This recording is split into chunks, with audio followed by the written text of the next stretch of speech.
Creative Babble.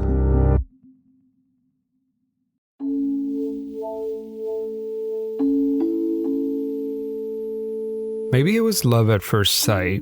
It was the first time in my life where I'd ever seen someone and immediately thought, oh, I'm totally gonna ask this woman out. I don't know, but there definitely was an electric feel in the room. Like, I have to date her. And I think she kind of felt the same way. And I couldn't tell you what it was. There was some kind of charisma that she had that I was drawn to. Steven Pacheco is talking about a new girl at work. I still remember our first date. We went and we saw Zodiac. It was a great first date. We had a good time. We connected. She was one of the smartest people I'd ever met, which is what I think drew me to her so much. And they went on many dates after that. But what happens when lust turns into love? When infatuation turns into dedication? I mean, it happens quick. And before you know it, you have your toothbrush at her place. But when is it okay to cross into the next phase of the relationship? A place where you can ask deeply personal questions. You know, like, are you looking for something long-term? Or how many partners have you had?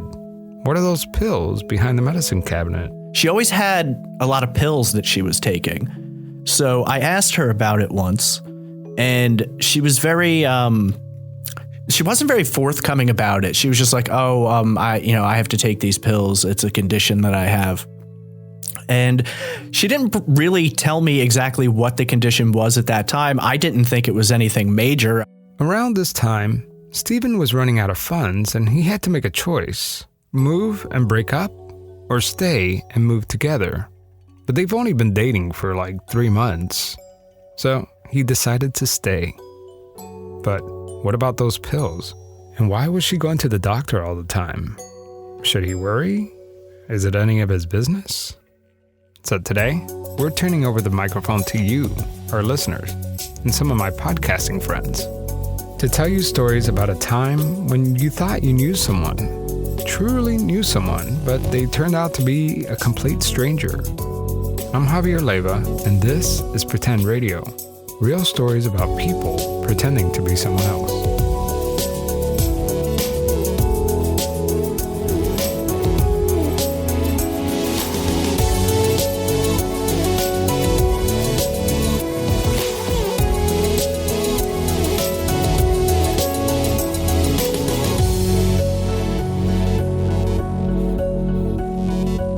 It was shortly after New Year's 2007. We had spent New Year's Eve together, and it was a really good night. It was kind of the night where our relationship sort of moved to like the next level. It wasn't just like, let's go to the movies or let's hang out. It was after that we started to spend more time together, and we started to discuss the future a little bit. She was laying in bed coughing. She asked Steven if he could give her a massage, but it wasn't a gentle, soothing massage. She asked him if he could do more of a chopping motion on her mid-back. She explained. And she was like, no, sometimes I have to have this done because of my lungs. And I was like, well, what's wrong with your lungs? And she said, well, it's part of a bigger problem. And so I was like, I see you taking pills and you've told me before that you have a problem. I know you go to a doctor a lot. If we're at this point, I guess, where we're going to move forward with this relationship, I should probably know what's going on. I mean, it's your business, but I feel like I should know. She essentially said when she was very young, she had been diagnosed with a blood disorder. She never gave it a name. I always assumed what she was referring to was leukemia. And she essentially said, doctors have told me that I'm probably not going to make it out of my 20s, and if I make it till around 25, I'm lucky. So many things are running through his mind. She's not going to live past 25. This is way more than he asked for. But in a way, knowing this made him fall in love with her even more. And it made me admire her somewhat, because I thought, here's this girl who more than likely isn't going to make it to 30. And she's 20 years old, and she's already, she finished high school and she was going to college while she was in high school. And she's doing all this preparation for a future that she's not going to have, or at least she's not going to have for very long. And maybe she had it in her mind somewhere that she could beat it. Steven remembers that movie, A Walk to Remember. And it's about a girl who has cancer. And she's got like this checklist of things she wants to do before she dies. And like the last thing on the list is to get married. And he recalls her saying that she wants to get married before she dies. What should he do? I mean, he barely knows her. I didn't say anything, but I did have discussions with my brother about it. And I was just kind of like, I care about her a lot. She doesn't have a lot of time. So I don't want to date her and we end up breaking up because it's not going to go somewhere and she wasted what little time she has. So I felt like I had to make an important decision on that because I didn't want to waste what little time she had left. And so I made the choice actually that we should possibly get married. But there's a problem. When we got to town hall to do all this, we were informed that we had gone to the wrong town hall. They were in the wrong building. It was Friday afternoon, and they were never going to make it to the city clerk's office in time. Their marriage will have to wait till Monday. But life got busy, and they never made it back to City Hall. They decided they didn't need to get married. They would just live together instead. Around that time, Stephen needed to go out of town for a few weeks. He called to check in on her. So I called her one day, and I asked her what she was doing. And she had said that she was home and she was in bed and she wasn't feeling well. So, we talked for a little bit and I let her go. I didn't want to keep her up, but it was literally like 20 minutes later that she posted on Facebook and her location was tagged in it and she was not at home. She was actually in a different part of the state where I knew she had friends who were away at college. So I looked at their Facebooks and I saw postings about them and her, at a party. And I thought it was bizarre because it was like, why would she lie to me that she was going to some party at a college? I don't understand. And then I saw a lot of social media stuff that seemed to reflect that her ex-boyfriend was at that party. And so I started to put the numbers together on that. And I waited till a couple days later. And I spoke to her again and asked her what was going on that night. And she got aggressive with me and just kind of attacked me for not trusting her. And that's when I started to realize I didn't really know enough about this girl. I didn't know where she was born. I didn't know her parents' names. I didn't know what she did as a kid. There were all these things suddenly that I was realizing I don't necessarily know who this person is. I know who I thought this person was or who I told myself this person was. So we actually ended up breaking up over the phone. At the time, I was very forgiving and sympathetic towards her because of the illness. It wasn't actually for quite a while until I found out the truth on that. Months after they broke up, Stephen met up with her again. This time, she was wearing a hat that covered her entire head. He asked her. And I was like, what's with the hat? Because it wasn't like just a regular hat. And she essentially told me that she had been going through treatments and she had lost her hair. And she didn't want me to see her without her hair, and she wouldn't take the hat off, and I wasn't going to press the issue. I felt bad. A couple days after that meeting, which was the last time I saw her, I went out to dinner with some friends and was talking about it. And they asked me if I had seen her, and I said, yeah. And I told them about the hat, and one of them laughed. And I was like, what's funny about that? This was the moment Stephen realized that he was living in a world created just for him. So I did the only thing I could think to do, which was I met up with a close friend of hers and we hung out for a little while. And I just kind of hit her with the question, said, so what is it? What does she have? What is she sick with? Because she's never told me exactly what it was. And the girl's response to me was, she tells people that she's got essentially leukemia, but there's nothing wrong with her. What do you mean there's nothing wrong with her? There's obviously, I've seen the pills. I've seen, a bunch of stuff. And she basically told me, did you ever actually look at the pill bottles? Did you read what they were? Because she's on stuff for like migraines and she's on like anxiety medication, but she has no life-threatening illness. And I was like, well, I just saw her and she had, that hat because she had lost her hair or whatever. And the girl took her phone out and showed me a picture that had been taken the night before.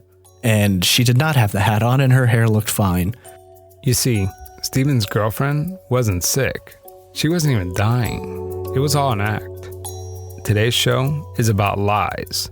Lies so persistent that it's impossible to question because the person telling them is committed to making them a reality.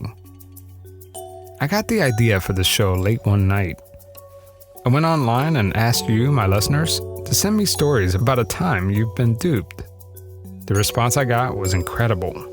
In fact, if you have a story you'd like to share, send it along, and I'll add instructions in today's show notes. Up next. Have you ever wondered what your ex is up to these days? Carly Nichols couldn't get the idea out of her head, so one day, I thought it would be interesting just to put his name into Google and see if anything came up. he was Hungarian, so he had a very distinctive name. So I Googled his name and I found a profile on him with his picture on a website that was one of those outing a cheating spouse type websites. And on this website, on this profile, I found many stories from many women that he dated over the years. And lots of them were very similar to my situation, and I noticed a lot of lies that he told me about his life that were being repeated by these women. While she was sifting through the lies, she came across one that was truly outrageous. And there was one that came as a real shock to me. Not long before I left him, he had my name tattooed across his chest in big cursive script, and it was something that I wasn't into at all, and I didn't ask him to do it. So what was it that she found on that website that surprised her? After I left him, he told almost every other partner that he'd had that this girl written across his chest was his dead fiancée. I'm not quite sure the elaborate lie he probably told as far as my death, but as you can probably hear, I am not dead and we were never engaged. So out of all the lies he ever told, and he really told some big ones, that was truly shocking, that I'm dead. Our next story is about a lie that's becoming way too common. People always ask me to do a catfishing episode, but no thanks.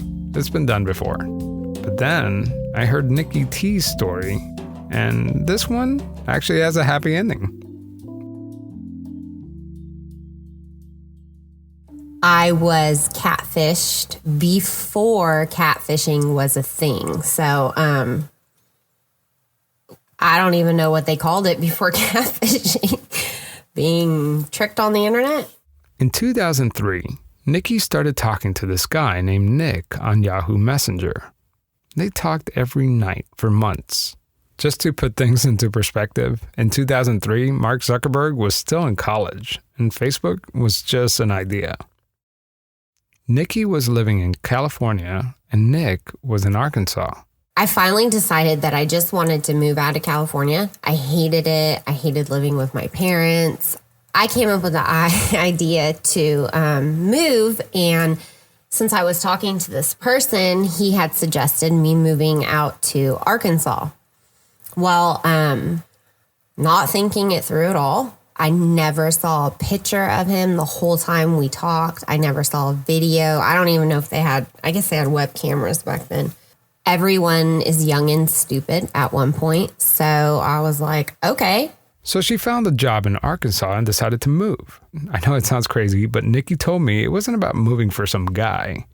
She packed everything she owned into her 2-door Saturn and drove straight to Arkansas. She really just needed to get out of California and start a new life somewhere else. Anywhere, really. So, what was it about this guy? The way that Nick described himself to me was he was built like a bodyguard. He said that he worked at a radio station. He lived on his own. It wasn't common for people to catfish you back then, so I had no reason to believe. I know this sounds stupid, but I had no reason to believe that this person was lying. And I think a part of me just didn't care. I just wanted out of my current situation. When Nikki arrived in Arkansas, she went straight to meet Chris. When she pulled up to the driveway, 4 men walked out of the house. It was just 2 normal looking people and one really heavy set person. And then out walks someone who is nearly, I don't know, like 600 pounds. I'm talking unhealthy, huge. Surely I thought, well, that's not him. He's one of the other guys. Well, no, I was wrong. He was the 600-pound person. And I guess in my mind, I was wondering, like, how are you going to explain yourself, you know? But I guess people who lie for fun don't care. So I found out that not only did he lie about his appearance, he lived with his mom. He didn't have a job, and I don't think he ever had a job. He didn't have a car, and just everything. So everything he told me was a lie. Even after lying to her, Nikki and Chris remained friends. I actually ended up dating one of the other guys that was there and marrying him. We kind of ran off and got married. I don't really regret anything because I wouldn't be who I am or where I am without my past. And I would have never met my super amazing husband, and I would have never had my kids if things didn't work out the way they did. Okay, our last lie comes from Andrea Hill. Andrea was 12 years old when her and her family traveled to northern Louisiana for a family reunion. Little did she know that everyone around her was keeping a secret from her entire life. As her family pulls into the reunion, they see a group of cousins playing soccer in the yard with a strange girl wearing her hair in a bun and a really long skirt. Somebody in the car asked, "Who invited her? What is she doing here?" And I had no idea, what was going on. They get out of the car. I just remember my dad being like upset, and my grandma pulled me off to the side and she said, "Andrea, you see that little girl over there?" And, there's windows. And I looked out and she said, and I said, "Yeah." And she said, she's telling everybody she's your sister. And don't worry about it. She's lying. All she wants is your daddy's money. And I remember being just pissed, Yeah. just really just furious because I didn't have a great relationship with my dad. And I just remember thinking, now I have to fight somebody else for that affection and that attention. I'm just putting myself in your shoes right now, and all these people are telling you, this girl, she's going around telling everybody she's your sister, but don't worry about it because she's just trying to take your daddy's money. So now you're wondering, wait a minute, is she my sister? And then you see your father just walk right by her. I mean, so what are you thinking in your head? Who's telling you the truth here? She's a liar. Why is she here? She's just trying to ruin my life. What do you mean she's my sister? This is crazy. You guys are crazy. She's crazy. So you just didn't believe it at all? At all. Okay. Not even a little bit. All right. I just remember being so angry, so angry. And just thinking to myself, I'm going to go tell her off. I'm going to tell her what I think. And I walked over to her. And she turned around and she looked at me and she just hugged me like tight, grabbed me and she said, my name is Crystal and I'm your sister. And I don't know that I ever verbalized I remember thinking, I don't know who you are. And why are you doing this to me? But I don't know that I ever said that to her. Like, I don't know that I ever said, "Don't touch me. I don't know who you are. What are you doing here?" Like, I think a lot of it was just kept inside. At that point, I think my upbringing had told me, be nice to her. That Southern in me was going, smile and be nice and don't tell her what you really think. And can you describe her? She was from a very religious family. You've lived in the South. They were Southern Pentecostals. So they had hair. They never cut their hair. And they always wore skirts. She never wore pants. The women always wore dresses or skirts. And so I remember she had on these like white kid shoes and like socks, like thicker socks, and this jean skirt that came probably about shin length, and this like, not flannel, but like that checker pattern button up shirt. After the family reunion, she returned home to Arkansas and told her mother what happened. You see, Andrea's parents split when she was young. And I remember telling my Mom, there's this girl that showed up. Her name was Crystal.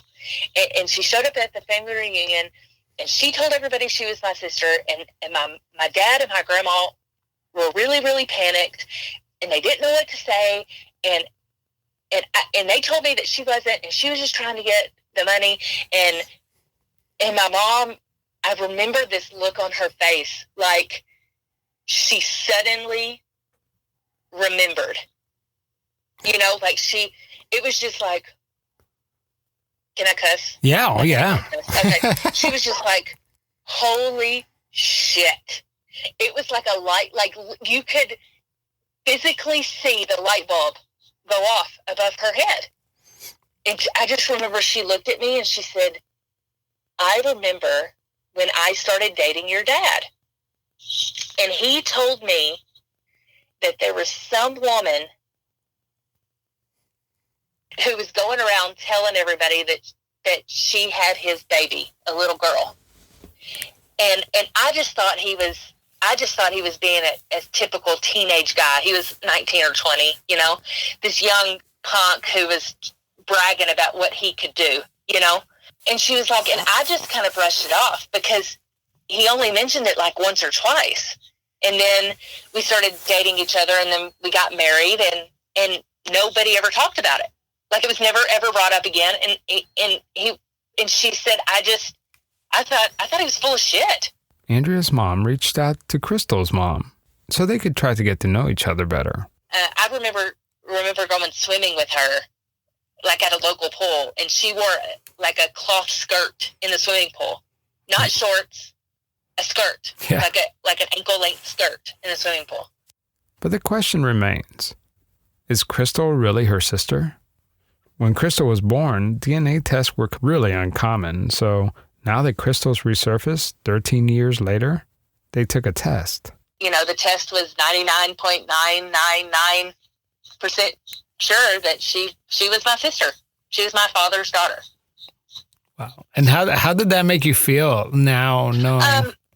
Well, I mean, at that point, by the time the DNA test had come back, I had really gotten to know her. I'd spent time with her.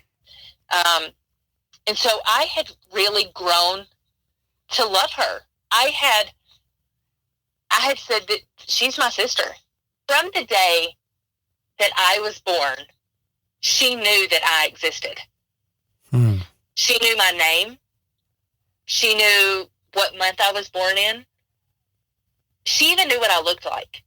So not only did everyone know the secret, but like she knew the secret too. It's just like amazing. Like basically you're the only one in this world that didn't know that secret. Yeah. And I'm honestly shocked that I didn't find out until I was 12. I'm because I grew up in a small town, 21 miles west of where she grew up, was born and raised. I was born and raised in a town less than half an hour from her. I remember she gave me this poem that she had wrote me when she was like 11. And so I would have been 7 or 8. Mm-hmm. All about how she couldn't wait to meet me. and how much she loved me and all of this stuff. For the next few months, Crystal and Andrea were inseparable. They had their ups and downs, just like any other sisters. But now it was summer, and 12-year-old Andrea had to go to camp. But she was worried about going to camp because her grandfather just had a stroke. And so I went to camp, really worried that I wouldn't see my grandpa again. And my grandpa was just, I mean, he was like one of my favorite people, you know? Yeah. And I was at camp. We checked in camp on a Sunday. And Monday night, our camp counselor came to me. It was really late, like probably 9 o'clock. And she said, "Hey, Andrea, I just got a phone call, and I had no idea what's going on, but your mom called and said you need to be packed up. She's coming to get you first thing in the morning." And all I could think about was that my grandpa had died. And I was terrified that my grandpa was going to die while I was at sleepaway camp. I grabbed my bags. I seen her car. I walked out to the car, and I remember she walked around the car, and she was crying. And I said, "Did he die?" And she said, "What are you talking about?" And I said, "Grandpa, did he die?" And she said, "Andrea, it's not your grandpa." And I said, "What happened?" And she said, "Crystal was in a car accident." And the world literally stopped. And I just looked at her and I said, "What?" And she said, "And she didn't make it." Mm-hmm. And I can, to this day, hear myself screaming in the middle of the woods, in the middle of a sleepaway camp, with campers all around me, because they were all going to breakfast that morning. Just screaming. Sorry. Here was this, I had just lost a sister who I had known 8 months. Not, 8 or 9 months. That's it. I only had her 8 or 9 months because somebody lied to me. And maybe not a lie. They lied by omission. They failed to tell me. The adults around me knew that she existed, and they lied to me.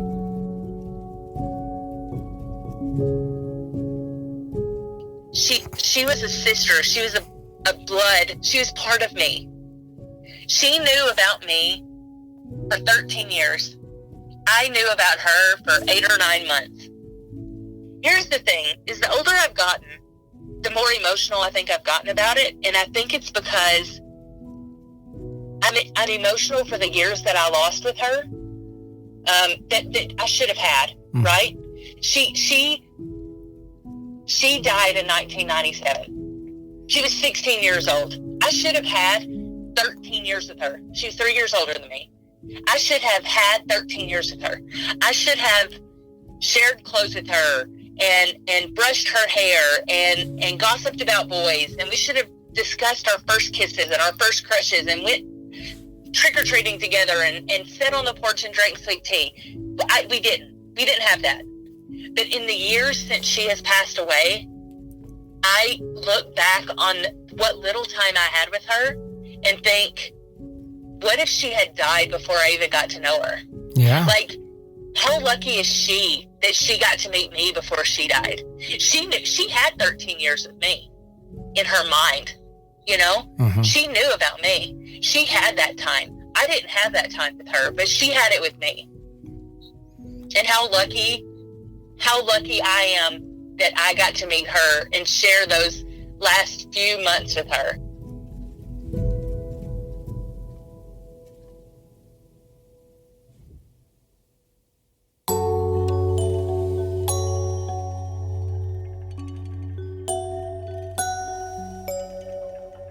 I really want to thank everyone who shared their stories with me, especially the listeners. I also want to thank the podcasters who contributed to this episode, like like Stephen Pacheco from the Trace Evidence podcast, and Nikki T from the Strictly Homicide podcast. I also got more stories of lies that I couldn't fit into this episode, like this one.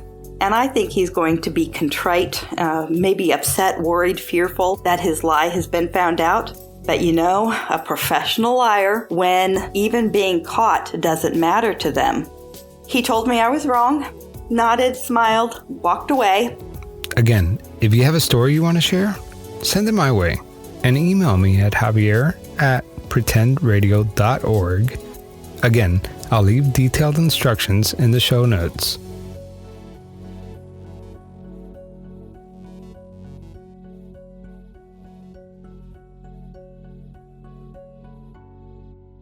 Next time on Pretend Radio, we'll hear from a cop who went undercover as a high school student in order to bust drug dealers. So I went to the school. I get checked in like a regular student. Yeah, that's right. A real 21 Jump Street cop. One of the detectives plays the part as my dad. Sometimes, when you're playing the role of the bad guy, it's hard to tell if you're the good guy or just one of them. 2 older gang members hit me up and tried to rob me. They caught me off guard, but at the same time I had my badge and my ID in my wallet, and I had my gun in my waistband. They had a gun on me. They had a gun on my stomach. So now, during that process, I'm trying to pull the gun away from him, and we fall to the ground, and I'm pointing the gun to his face, hoping he fires and shoots himself in the face. That's next time on Pretend Radio.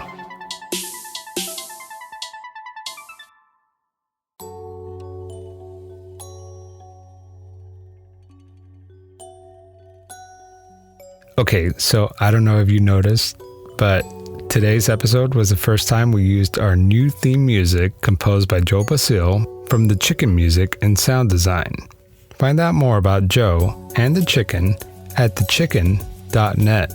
Seriously, guys, if you have a video, animation, or a podcast that needs music, contact Joe Basile at thechicken.net.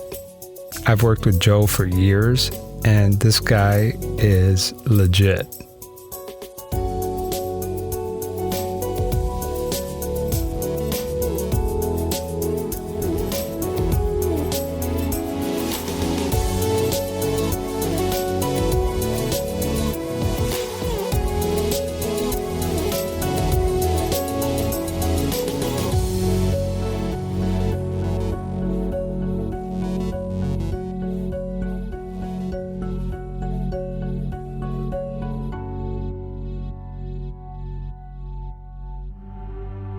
Hi, this is Steven, the host of Trace Evidence, a true crime podcast focused on missing persons and unsolved murders.